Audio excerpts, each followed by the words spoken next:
Hi there, I'm glad you're here. So, do you want to find out some ways that you're killing your own dreams? And, we all do it.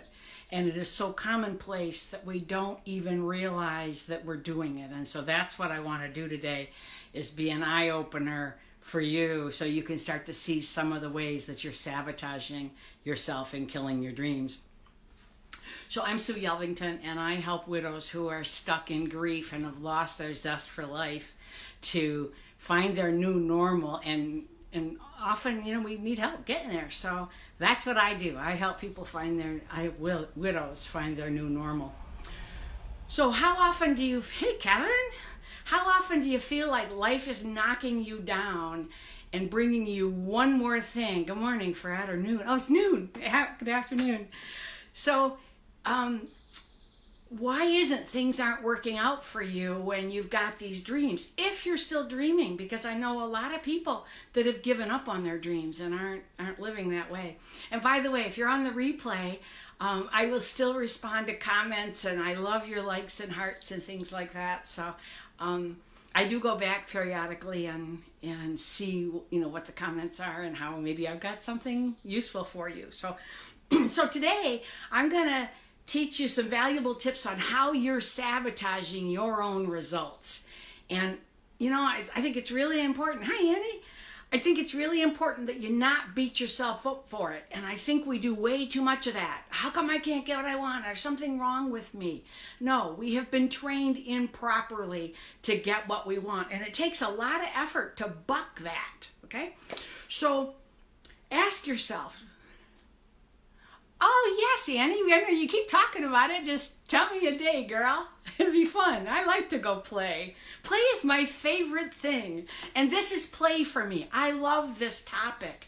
And I love when I can see evidence in myself or other people, how they're turning things around. And if I can be a part of that, oh, you don't even know how that floats my boat. So anyway, do you feel powerless to get what you want in life? Because you really are not powerless. You've really got everything it takes to get what you want, but you got to make some changes. So do you hear, thanks. Do you hear yourself say things like, if it's going to happen to me. Nothing ever works out for me. I'm never going to get over this. I hear widows sometimes say, I'm never going to get over that. And I'm like, why would you affirm that? Yes, once you've been through a tough situation, and widowhood is pretty crummy. It's pretty life altering.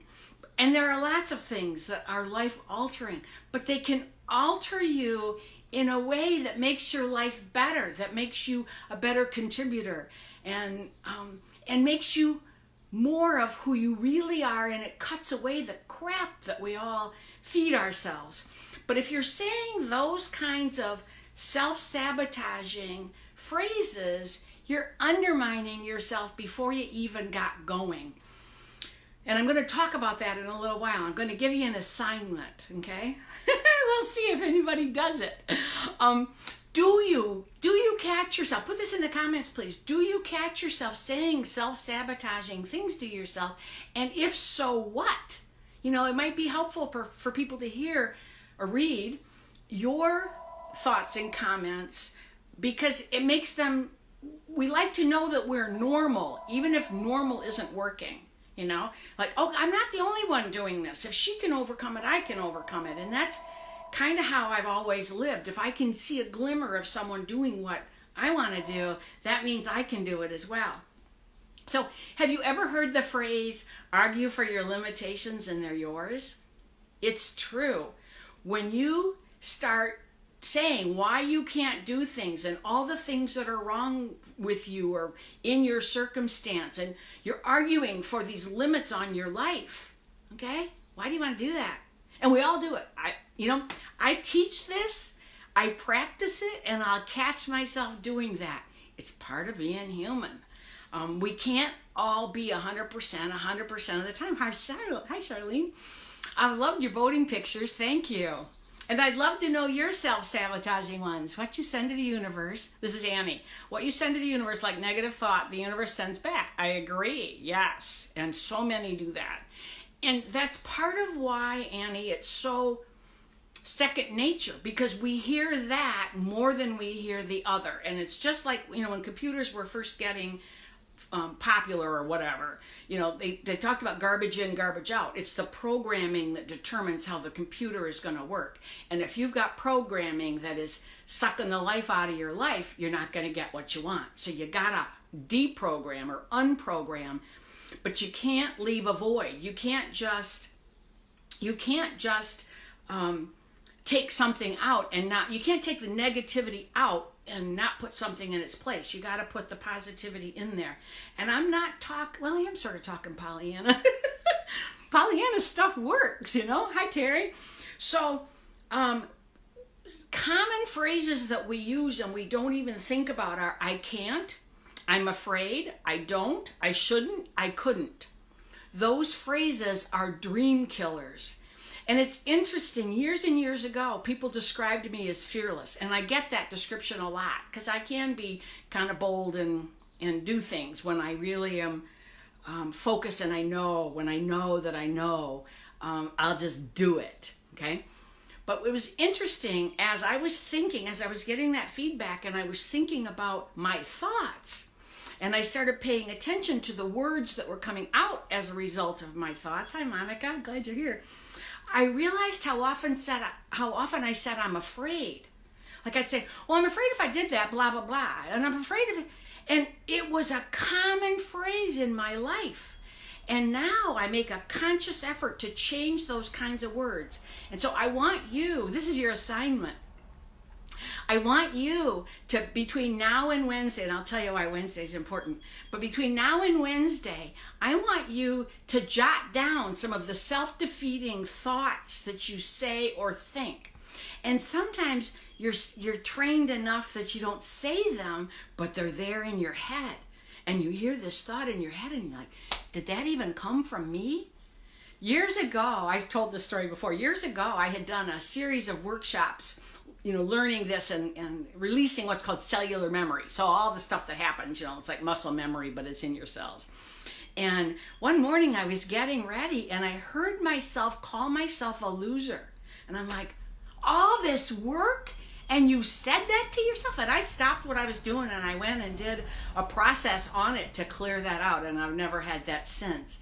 But even if you don't say it out loud, if you're thinking it, it's acting on you. So I want you to pay attention. And then I'm going to give you a little thing before Wednesday of if you started saying, instead of I can't and I'm afraid, if you started saying asking the question, how can I? Because when you make a statement, I can't, you are closing a door. Your brain doesn't go looking for anything better, okay? But when you say, how can I? Hi, Lana. When you say, how can I? Your brain starts to find solutions for you because that's how we're wired.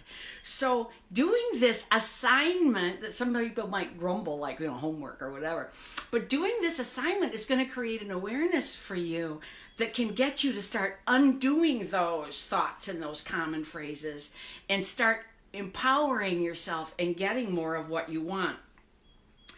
And then I want to talk about emotional hooks because that's what these phrases are. So it's part of the human condition that we are born whole and perfect the way we are, and then we are raised by humans who by nature imperfect. Hey, Stefan. And stuff happens. Thank you, Stefan. So stuff happens and we create a belief about it or we have a reaction to it. And so we are responding. No, we're not.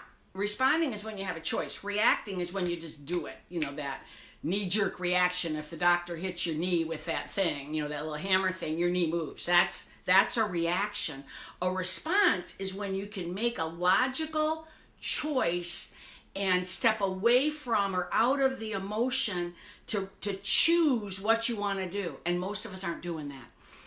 They now talk about how 5% of what we do is our conscious mind. 95% of what happens for us is our subconscious. The subconscious is driving our bus. And I love the analogy of the elephant. You're on an elephant, a big, massive elephant, and you've got the reins and you're steering it and you're going where you want to go. And then all of a sudden, that elephant gets triggered. Do you think you're going to be able to make that elephant go where you want? No, it's going to go where it feels safe. It's going to pick the go-to action, the go-to words that protect you. And sometimes that protection is actually harming you because it's keeping you in this little box of who you used to be. Yeah, 95%. It's keeping you in the little box of your past instead of the expansive box world that you could live in. So it's these emotional hooks and you don't remember them. You made a decision. Sometimes people will say, I'm never going to let my heart get broke again. I'm never going to do this again, so that they can protect themselves from that pain. But what it also does, hi Cheryl, what it also does is stops you from discovering the new worlds that are open to you. Yes, the elephant goes where it's safe, Stefan. It does. Yeah. So the truth is, you are killing your own dreams. And I know that's hard to take, but it's true for all of us. There is a way around pretty much, hi Clyde, there's a way around pretty much anything if you can get your subconscious lined up with your conscious mind. And there are some people that would say, well, if I just don't want anything, then I'm safe, and then I don't have to have this anxiety or this gut this stirred up stuff in my gut. Okay? But that isn't what it's about for humans. We are in an upward spiral where we can take this situation and through our desire and through our ability to think and create, we can actually create our dreams, things that you never would have dreamed possible. And you can learn these skills, and they're not that difficult. They really aren't. So what I want you to do I want you to make this list, okay? Because if you don't have an awareness of how you're sabotaging yourself, you can't fix it, okay? And the whole energy these days is about consciousness, and it starts with you. And then I want to add this, because I don't ever like to point out a problem without a solution, but I'm going to cover it in more depth on Wednesday. I'm trying something different, and I'll post it on my page here, because I'm going to do it from a different page, and we'll see what happens. But anyway, so I want you to start, when something smacks you and sets you back, I want you to, and you might want to write this down, ask yourself, how can I? And it used to be years and years ago when I started my first business, my mentor would call me and she'd say, you're this far from this goal. And I was a single mom with 3 and then 4 kids. And, it was a challenge juggling the house and the kids and, all that kind of thing. Thank you, Karen. I appreciate that. I love to get good tips. So she would talk to me about what I could do or how I could hit this goal. And I always was really clear that I don't want to sound like a yeah, but, because, yeah, but is a really simple thing to say that is sabotaging you. Yeah, but I can't do it. Yeah, but, okay. But I'd get off the phone and she'd planted seeds. And that's when I learned how to ask, how can I? And oh my goodness, I would get so many great ideas. And generally speaking, within 3 days, I had so much fun. It was so much fun back then. With the ways that I could turn things around. And another thing is, what if? Ask yourself, what if? What if I could do this? What if I could, whatever your dream is. But if you don't feed your dream, your monkey mind will kill it, okay? Now, sometimes the trauma, the upset, the overwhelm, the negative feelings are just too much for you to do on your own. And there's nothing wrong with seeking help, whether it's therapy or counseling, and there's a lot of different modalities, some that you want to go to a practitioner for, some you can learn. I've done a lot of those things over the years because if you don't know, I'm a self-help person. I like to, I'm a do-it-yourselfer. I like to fix stuff. I like to figure stuff out, and I don't like having to wait. And I'm doing a process these days that, oh man, I think I told you this in the last video. oh man was sexist. Oh gosh. I had an upset, and doing my process in 20 minutes, I was back to joy. And I love that I don't have to stay. I get in the pits. We all get in the pits. But I know how to get out of them, and I think that's what's so cool. So, so the reason we want what we want is because we think we're going to feel better for the having of it. Okay? If I had more money, I could take a trip. I could have less stress. I could buy more gifts for someone. I could do, whatever. If I had more energy, I could do this, that, and the other, When I was having problems with my knees, I couldn't play with my grandkids like I wanted. And for 2 months, I couldn't walk my dog. And I loved walking my dog. I was determined to fix it, and I was determined to fix it without surgery or shots. And sure enough, I did. I just had to get more information. So, because I want to be active, I want to do things, I want to be able to do what I want to do when I want to do it, don't you? So that's what this gives you. When you get control of this, it gives you your life and your dreams. So, between now and Wednesday, I want you to list or at least think about your self-sabotaging thoughts and feelings. You got to have clarity on that so that you can do the things that you want to do and you can make your dreams come true. And I want you to pay attention to how you feel and what takes you out. And I always stress with my clients, and I want to do the same with you, do it as a scientist. Do it like you're here, impartial, looking at your life. Do not do it with judgment and criticism and woe is me, because that'll take you out. That doesn't serve. Guilt doesn't serve unless it motivates you to take a different action. But we use these emotions to beat ourselves up and put ourselves down as a general rule. And don't do that, okay? So I'm going to post a link to my other page. It's called Shine. I think there's some other shines, but it's about shining your light. And that's what it's really about. And I love that song. And what I'm going to do on Wednesday, I should have told you this sooner. I'm going to teach you 3 ways that you can clear these negative thoughts and these negative feelings on your own. Okay? It does take practice. Anything. You've practiced the negativity, so practicing positivity is going to take practice as well. But when you learn these things, you can create your own peace, your own happiness, your own prosperity, and it's not as difficult as our anxiety would tell us. So I hope I see you on Wednesday. I hope this is helpful. I do love your comments. I think it would be beneficial to others if you would share some of your self-sabotaging, when your nose itches, you have to kiss a fool. So, so I've got to go find one. So when you share, I don't like that phrase. Hi, Charles.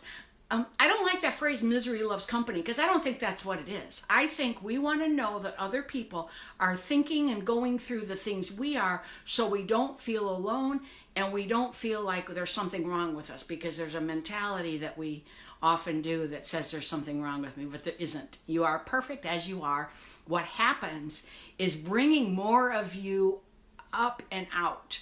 So when you're in a crisis, in a spiritual practice I'm in, the long timers will actually congratulate someone when they're going through a trauma or an illness or some big challenge, because it's rising to that and it's digging in and finding out what you really have inside that makes you better than you were. It's like the fire burns away all the impurities, and what's left. Or no, I got a better analogy. So when you find a diamond in the dirt, it looks like a big clump of whatever, dirt, a rock or something like that.